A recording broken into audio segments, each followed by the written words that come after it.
শরীয়তপুর সখীপুর থানা মোল্লার বাজার চরকমারিয়া দুর্বৃত্তদের হাতে দুজন খুন এবং বাড়িঘর আগুন দিয়ে জ্বালিয়ে পুড়িয়ে দিয়েছে এবং এই মৃত্যু ব্যক্তির ছেলে একটি আগুনে অগ্নিকাণ্ড হয়ে মারা যায়। ঘর জ্বালিয়ে দেয়, ঘরের ভিতরে পড়ে থাকে এবং বিএনপির লোকজন এসে তার বাড়িঘর পুড়িয়ে দেয়। তাই বিভিন্ন স্থানে এবং বিএনপি এবং আওয়ামী লীগের লোকজন ডাকাতি করে বিভিন্ন স্থানে ধরা পড়েছে। মোহাম্মদপুর, কামারপাড়া এবং আশুলিয়া, সাভারে বিভিন্ন স্থানে ডাকাতি শুরু হয়েছে।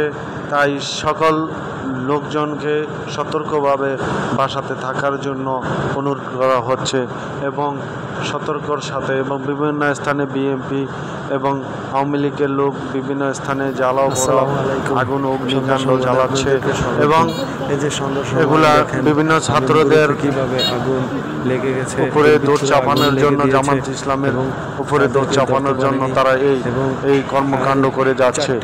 বিভিন্ন স্থানে দেখা গেছে বেশিরভাগ বিএনপির লোকজন আওয়ামী লীগের উপর চড়াও হয়ে তাদেরকে কোপাচ্ছে এবং মারধর করছে এবং আওয়ামী লীগের লোকজনও বিএনপির